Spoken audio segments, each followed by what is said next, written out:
നമസ്കാരം. ഭാരത് ലൈവിലേക്ക് വീണ്ടും സ്വാഗതം. നമസ്കാരം പ്രശാന്ത്ജി. ചർച്ചയിലേക്ക് കിടക്കാം. സുവേന്ദു അധികാരി പശ്ചിമ ബംഗാളിൻ്റെ പുതിയ മുഖ്യമന്ത്രി ഇപ്പോൾ ഒരു കേരളത്തിൽ വന്ന് ലോട്ടറി എടുത്താൽ മിക്കവാറും കോടിപതിയാകും അല്ലേ? നല്ല കാരണം അദ്ദേഹത്തിൻ്റെ സമയം നല്ലതാണ്.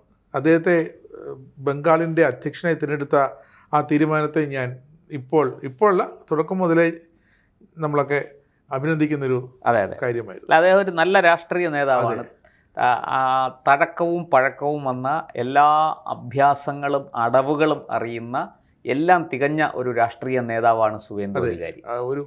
ജനഹിതം എന്താണെന്ന് മനസ്സിലാക്കി അതിനനുസരിച്ച് അദ്ദേഹത്തിന് കളം നിറഞ്ഞു കളിക്കാൻ പറ്റിയതാണ് ഈ പറഞ്ഞ മുഖ്യമന്ത്രി ഇരിക്കുന്നത്. അതെ, കാരണം ഒരു പോയിന്റ് കൂടി BJP സർക്കാരിന് പശ്ചിമ ബംഗാളിൽ കിട്ടിയിരിക്കുന്നു. ദേവാംശ് പാണ്ഡെ ഫാൽത്ത മണ്ഡലത്തിൽ ഇപ്പോൾ റീപോളിംഗ് നടന്നപ്പോൾ അവിടെയാണല്ലോ മറ്റേ EVM-ല് BJP സ്ഥാനാർത്ഥിന് സ്റ്റിക്കർ ഒട്ടിച്ചിരുന്നത്. അവിടെ 1,49,000 പരം വോട്ടുകൾക്ക് ജയിച്ചിരിക്കുന്നത്. BJP-യുടെ ഭൂരിപക്ഷം 1 ലക്ഷം കടന്നു. അവിടെ നേടിയ വോട്ട് മൊത്തം നേടിയത് 1,49,000 വോട്ട്. 1,10,000 വോട്ടുകൾക്ക് അദ്ദേഹം ഭൂരിപക്ഷം കിട്ടിയെന്നാണ് മനസ്സിലാക്കുന്നത്. അതായത് 40,000 സ്ഥാനാർത്ഥി CPM ആയിരുന്നു. 40,000 താഴെയാണ് 40,000 ചില്ലറയുണ്ട്. പക്ഷെ പരിതാപകരം കോൺഗ്രസിന് 10,000 വോട്ടേ കിട്ടിയുള്ളൂ. പിന്നെ 4ാം സ്ഥാനത്താണ് തൃണമൂൽ കോൺഗ്രസ്. ജഹാംഗീർ ഖാൻ മത്സരിക്കുന്നില്ല. വോട്ടെടുപ്പിന് ഏതാനും ദിവസങ്ങൾക്ക് മുമ്പ് പിൻവാങ്ങി എന്നല്ല, ജഹാംഗീർ ഖാൻ ഔദ്യോഗികമായി അനൗദ്യോഗികമായി പ്രഖ്യാപിച്ചു. അങ്ങനെ പിൻവാങ്ങാൻ പറ്റില്ല. ഞാൻ മത്സരത്തിനില്ല എന്ന് പ്രഖ്യാപിച്ചു.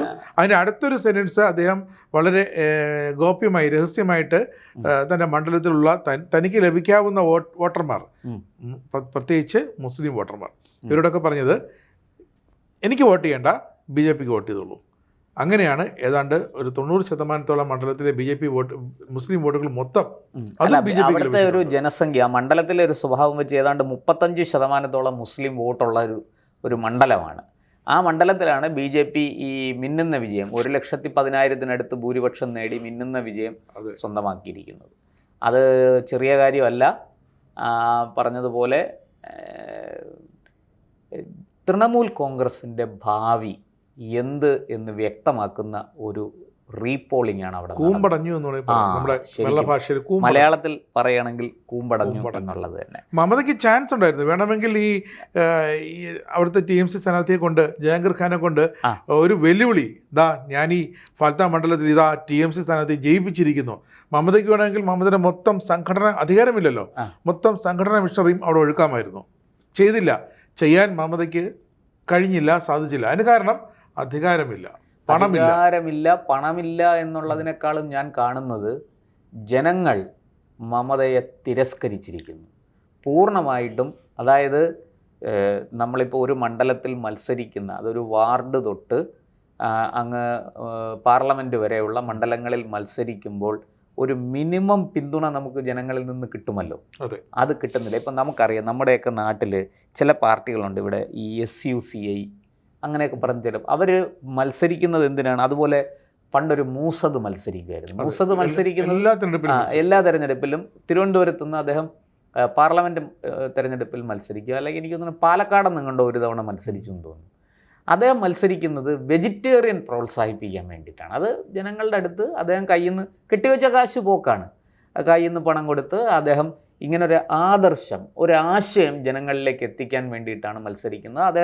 അദ്ദേഹത്തെക്കുറിച്ച് വാർത്തയെല്ലാം വരും, പത്രങ്ങളിലും ചാനലുകളിലും എല്ലാം വാർത്ത വരും. ഇങ്ങനെ ഒരാൾ മത്സരിക്കുന്നു, ജയിക്കാൻ വേണ്ടിയല്ല, തോൽക്കാൻ വേണ്ടി മാത്രം മത്സരിക്കുന്നു. പകരം താൻ മത്സരിക്കുന്നത് ഇങ്ങനൊരു ആശയം ജനങ്ങളിലേക്ക് എത്തിക്കാനാണ്. അപ്പോൾ അദ്ദേഹത്തിന് അതിനുള്ള സ്വാതന്ത്ര്യമുണ്ട്. അത് സ്വീകരിക്കണോ വേണ്ടെന്ന് തീരുമാനിക്കേണ്ടത് വോട്ടർമാരാണ്.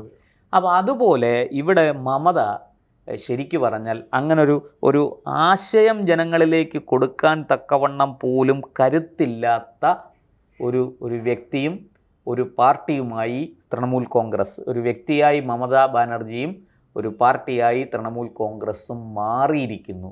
ശരിക്കു പറഞ്ഞാൽ ഇതിനേക്കാളും വലിയൊരു അധപ്പതനം ഇനി സംഭവിക്കാനില്ല. നമ്മുടെ കേരള കോൺഗ്രസ് മാണി ഗ്രൂപ്പ് തകർന്നു പോയി, ഒരു സീറ്റും കിട്ടിയില്ല. പക്ഷെ അവർക്കൊരു നിശ്ചിത ശതമാനം വോട്ട് കിട്ടി. നമ്മൾ മനസ്സിലാക്കേണ്ടത് അതാണ്. ഈ ഫാൽത്ത മണ്ഡലത്തിൽ സത്യത്തിൽ എനിക്ക് തോന്നുന്നു 5000-ന് താഴെ എങ്ങോണ്ടോ ആണ് ഇവരുടെ വോട്ട് ഈ തൃണമൂൽ കോൺഗ്രസിൻ്റെ. അത് തന്നെ എന്താണ് തെളിയിക്കുന്നത്? BJPയുടെ ഭൂരിപക്ഷം 1 ലക്ഷത്തിന് മേളിലാണ്. അപ്പോൾ അതിൽ നിന്ന് നമുക്ക് മനസ്സിലാകുന്നൊരു കാര്യം, ഈ ജനങ്ങൾ പരിപൂർണമായിട്ടും തൃണമൂൽ കോൺഗ്രസിനെ കൈയൊഴിഞ്ഞിരിക്കുന്നു എന്നാണ്. ഇത് നേരത്തെ ഞാൻ പറഞ്ഞ പോലെ ഒരു ആശയത്തിനോ ഒരു ആദർശമോ, ഇപ്പോൾ SUCA മത്സരിക്കുമ്പോൾ അങ്ങനെയാണ്. അവർ മുന്നോട്ട് വെക്കുന്ന ആദർശം അല്ലെങ്കിൽ അവരുടെ ആശയം ജനങ്ങളിലേക്ക് എത്തിക്കാൻ വേണ്ടിയിട്ടാണ്. അല്ലാതെ അവർക്ക് നന്നായിട്ട് അറിയാം ജയിക്കില്ല എന്നുള്ളത് അറിയാം. പക്ഷെ ഒരു ചെറിയ ശതമാനം വോട്ട് പിടിച്ച് അവരൊരു ആശയപ്രചരണം നടത്തുന്നു.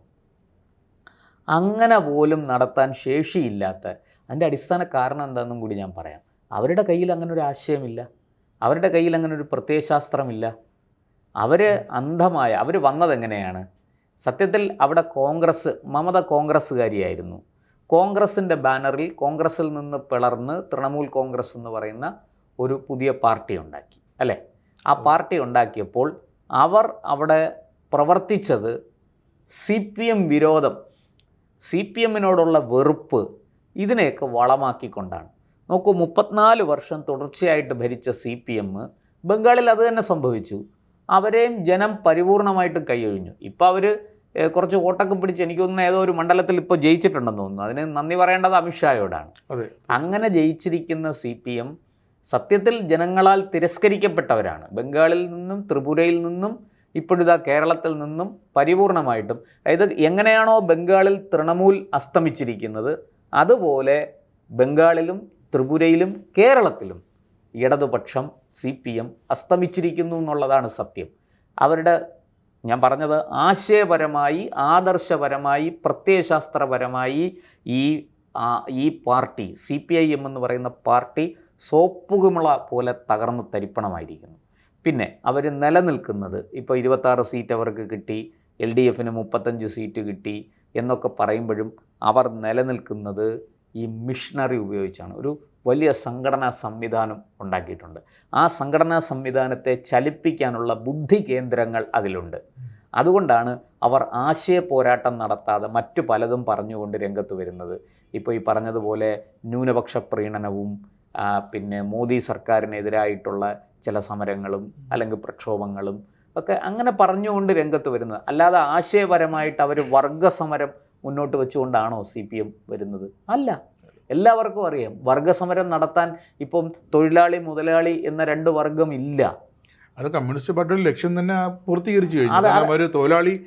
തൊഴിലാളിമാരെല്ലാം സർവ്വരാജ്യ തൊഴിലാളികളെ സംഘടിക്കുവിൻ എന്ന് പറഞ്ഞ് വന്നവര് ഇപ്പൊ തൊഴിലാളികളെല്ലാം മുതലാളിമാരായി. ഇനി അവിടെ എനിക്കൊരു ചെറിയ തിരുത്തുണ്ട്. തൊഴിലാളികളെല്ലാം മുതലാളിയായതല്ല, പാർട്ടിക്കാരെല്ലാം മുതലാളി. തൊഴിലാളി വർഗ സിദ്ധാന്തം പറഞ്ഞ പാർട്ടിക്കാരെല്ലാം മുതലാളിമാരായി, ബാക്കി എല്ലാവരും ജോലിക്കാരായി. അതുകൊണ്ട് അവർക്ക് പ്രത്യയശാസ്ത്ര പ്രതിബദ്ധത എന്ന് പറഞ്ഞത് നഷ്ടപ്പെട്ടിട്ട് കാലം എത്രയോ ആയി. അത് ഏറ്റവും കൂടുതൽ എതിർ രാഷ്ട്രീയ ചേരിയിലുള്ള. ഇനി 10 കൊല്ലം അവർ ഭരിച്ചു. ഇനി അവർക്ക് നമ്മുടെ നാട്ടിലെ ഈ സാധാരണക്കാരെ, ചെറുകിടക്കാരെ, തൊഴിലാളികളെ, ഈ കൂലിപ്പണിക്കാരെ, കർഷകരെ, ഇവരെയൊക്കെ ഉദ്ധരിക്കാൻ ഇനി രംഗത്തിറങ്ങാൻ പറ്റും. കാരണം 10 കൊല്ലം കൊണ്ട് ഞാനൊരു സംശയം രാജേഷ്, ഒരു ചെറിയ സംശയം ചോദിക്കട്ടെ. കേരളത്തിൽ എവിടെയാണ് കർഷകരുള്ളത്? എവിടെയാണ് ഇന്ന് കൃഷിയുള്ളത്?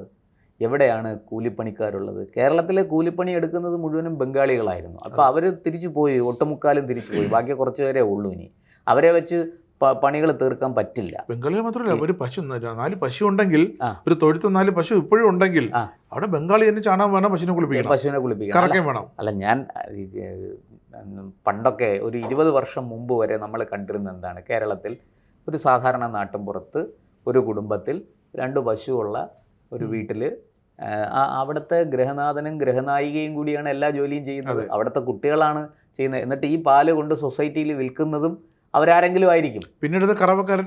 നമ്മൾ പണ്ട് എനിക്കിപ്പോഴും ഓർമ്മയുണ്ട്. ഞാൻ പാലക്കാടെന്ന് പറഞ്ഞുകൂടാ, പാലക്കാട് മലപ്പുറം ബോർഡറിൽ ഈ ചെർപ്പുളശ്ശേരി ആ ഭാഗത്ത് ഒരു ഗ്രാമത്തിലൂടെ അതിരാവിലെ എനിക്ക് അവിടെ ഒരു സ്ഥലത്ത് പോകണമായിരുന്നു.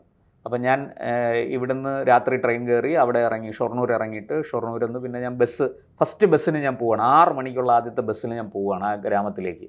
അപ്പം ഞാൻ നോക്കുമ്പോൾ ആ ബസ്സിനകത്ത് മുഴുവനും കയറുന്നത്, ഇപ്പോഴല്ല കേട്ടോ, വർഷങ്ങൾക്ക് മുമ്പാണ്, കയറുന്നത് മുഴുവനും വലിയ പാൽപാത്രങ്ങളുമായിട്ട് ആൾക്കാരിങ്ങനെ കയറുകയാണ്. അത് അവിടെ ഒരു സൊസൈറ്റിയിൽ ഒരു സ്ഥലത്തുനിന്ന് അടുത്തൊരു ഒരു ചെറിയൊരു ടൗൺ പോലെ ഒരു പ്രദേശത്തേക്ക് എത്തി അവിടുത്തെ സൊസൈറ്റിയിൽ കൊടുക്കാൻ വേണ്ടിയിട്ടാണ്. അപ്പോൾ ഈ ഗ്രാമങ്ങളിൽ പോകുന്ന വഴിക്ക് ഗ്രാമങ്ങളിൽ നിന്നെല്ലാം ആൾക്കാരിങ്ങനെ കയറുന്നുണ്ട് ഈ ബസ്സിൽ. എല്ലാവരുടെയിലും പാൽപാത്രമുണ്ട്. എന്നെ അത്ഭുതപ്പെടുത്തി. ശരിക്കും ഒരു ക്ഷീരഗ്രാമം. ഇത് അവിടെ മാത്രമല്ല കേട്ടോ, കേരളത്തിൽ ഒരുപാട് സ്ഥലത്ത് അങ്ങനെയായിരുന്നു. പക്ഷേ ആയിരുന്നു. ഇന്നതില്ല. ഇന്ന് പശുവില്ല, തൊഴുത്തുമില്ല, പാൽക്കറവയില്ല. ഇന്ന് തമിഴൻ്റെ അവിടുന്ന് മറ്റേ പൊടി കൊണ്ടുവന്ന് കലക്കി മിൽമ പാൽ ഉണ്ടാക്കുകയാണ് നമ്മൾ ചെയ്യുന്നത്. നന്മ. അതെ, കേരളം കണി കണ്ടുണരുന്ന നന്മ. എന്നിട്ടും ഇപ്പൊ CPM പറയുന്നുണ്ട് പിണറായി വി.ഡി. സതീശൻ സർക്കാരിന്റെ ആദ്യത്തെ അടി പാലിന് വില കൂട്ടി. ആരാണ് കൂട്ടിയത്? കഴിഞ്ഞ സർക്കാരാണ്. അതെ, കഴിഞ്ഞ സർക്കാരിന്റെ കാലത്ത് കൊടുത്ത എല്ലാ അനുമതിയുമായിട്ട് ഇനി അടുത്ത സർക്കാർ വരട്ടെ എന്നിട്ടും അവരുടെ തലയ്ക്ക് വെച്ചു കൊടുത്തു. അല്ല, ഞാൻ അതാണ് ഈ പാർട്ടി കേരളത്തിലടക്കം ഉപ്പുവെച്ച കലം പോലെ തകർന്നതിന്റെ കാരണം ഇതാണ്. ജനങ്ങളോട് പ്രതിബദ്ധതയില്ല, പ്രത്യയശാസ്ത്രത്തോട് പ്രതിബദ്ധതയില്ല, ഒന്നുമില്ല. അവർക്ക് പാർട്ടി സംവിധാനം വേണം. എന്തിനാണ്? ഇതിനകത്തുള്ള അണികളെ അനുസരിപ്പിക്കാൻ, അവരെ ഭീഷണിപ്പെടുത്തിയും സമ്മർദ്ദം ചെലുത്തിയും അവരെ വരുതിക്ക് നിർത്താൻ. കാരണം ഇവർക്കെല്ലാം ജോലി കൊടുക്കുക, ഇവർക്കെല്ലാം പലതരത്തിലുള്ള ആനുകൂല്യങ്ങൾ കൊടുക്കുക, അങ്ങനെ ആൾക്കാരെ പിടിച്ചെടുത്ത്. ഇത് തന്നെയല്ലേ മമതയും ബംഗാളിൽ ചെയ്തത്? മമതയും ഈ 15 കൊല്ലം അന്ധമായ CPM വിരോധം മുതലെടുത്തുകൊണ്ട് യാതൊരു പ്രത്യയശാസ്ത്ര പ്രതിബദ്ധതയില്ലാതെ, കാരണം മമതയുടെ ഒരു പ്രത്യയശാസ്ത്രം ഇല്ല.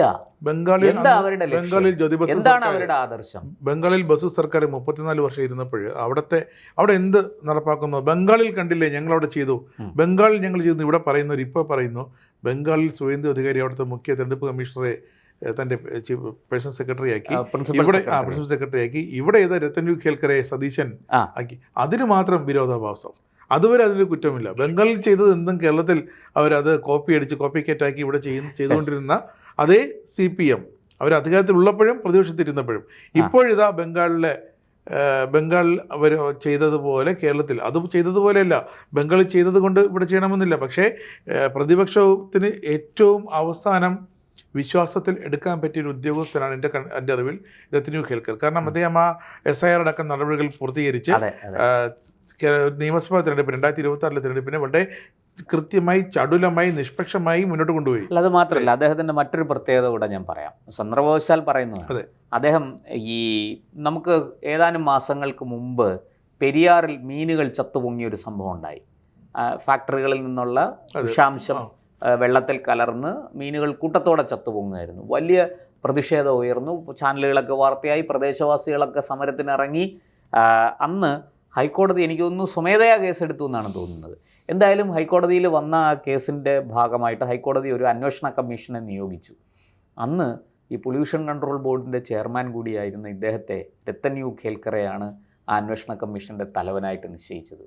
വലിയ പ്രലോഭനങ്ങളുണ്ടായിട്ടും അതിനെല്ലാം അതിജീവിച്ച് അദ്ദേഹം ഏറ്റവും സത്യസന്ധമായ റിപ്പോർട്ട് കൊടുത്ത ആളാണ്. കുറ്റക്കാർക്കെതിരെ കർശനമായ നടപടിയെടുക്കാൻ കോടതി നിർദ്ദേശിക്കുകയും സർക്കാരിനത് അനുസരിക്കുകയും ചെയ്യേണ്ടി വന്നു. അത്രയും നല്ല ഒരു മികച്ച ഉദ്യോഗസ്ഥനാണ് രത്തൻ യു ഖേൽക്കർ എന്നാണ് ഇതുവരെയുള്ള നമ്മുടെ വിലയിരുത്തൽ. ഇനി മറിച്ച് എന്തെങ്കിലും വിവരം ഉണ്ടെങ്കിൽ നമുക്ക് അപ്പം നോക്കാം. ഞാൻ പറഞ്ഞു വന്നത് രത്തൻ യു ഖേൽക്കറുടെ കാര്യം സാന്ദർഭികമായിട്ട് പറഞ്ഞു എന്നേ ഉള്ളൂ. ഈ മമതയുടെ കയ്യിൽ ഒരു പ്രത്യയശാസ്ത്രവും ഇല്ല എന്നുള്ളതിൻ്റെ മറ്റൊരു തെളിവ് കൂടി ഞാൻ പറയാം. രാജേഷ് ജി പറഞ്ഞതുപോലെ CPM 34 വർഷം ഭരിച്ചു. അതിൽ ജ്യോതി ബസു കുറേ വർഷങ്ങൾ ഭരിച്ചു. പിന്നീട് ഇദ്ദേഹം നമ്മുടെ ബുദ്ധദേവ് ഭട്ടാചാര്യ അദ്ദേഹം ഭരിച്ചു. ഇവർ രണ്ടുപേരും കൂടെ ചേർന്ന് CPM-നെ അവിടെ എന്താ പറയുക, തിരുവായ്ക്ക് എതിർവായില്ലാത്ത ഒരവസ്ഥയിൽ എത്തിച്ചു.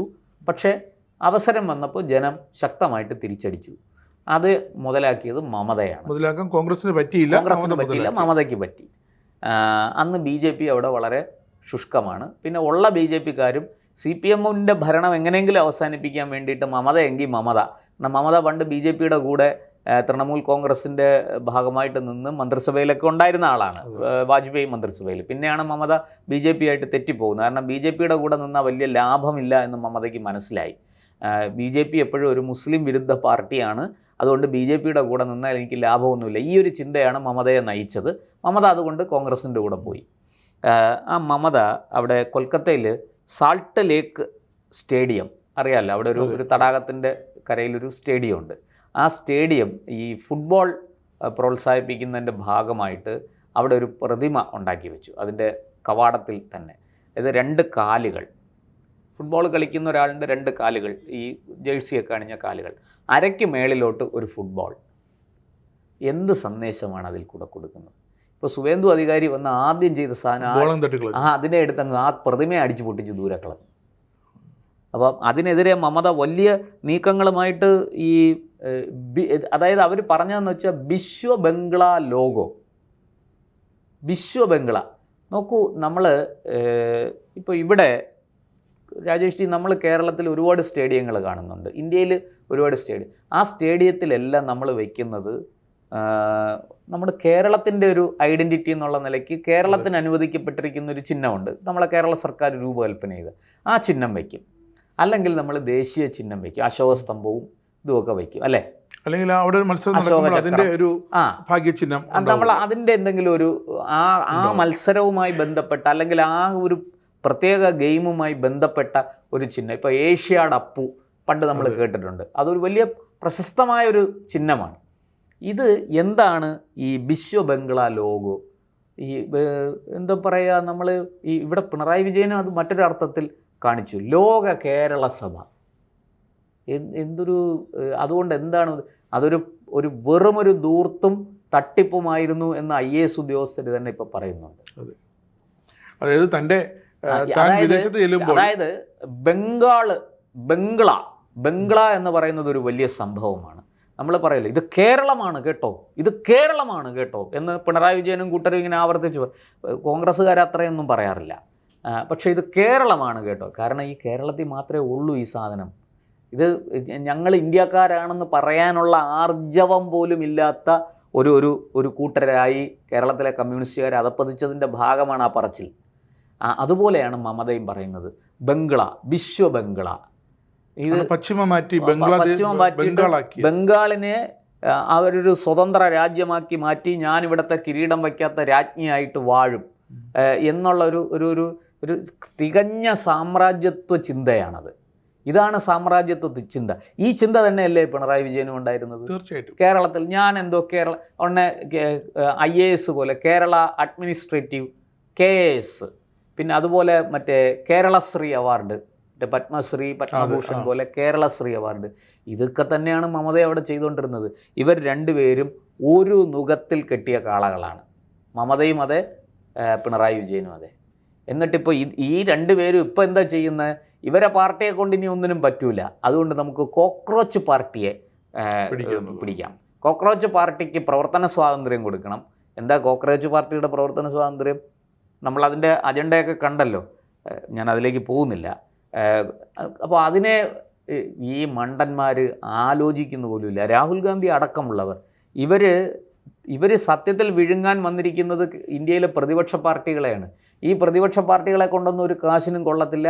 ഇവരെ കൊണ്ട് മോദിയെ പിടിച്ചു കെട്ടാൻ കഴിയില്ല, ഇവരെ കൊണ്ട് രാജ്യത്തെ ഭരണം അട്ടിമറിക്കാൻ പറ്റില്ല എന്ന് മനസ്സിലാക്കിയ വിദേശ ശക്തികൾ ഒരു പുതിയ കാര്യം പരീക്ഷിച്ചു നോക്കുകയാണ്, കോക്രോച്ച് പാർട്ടി.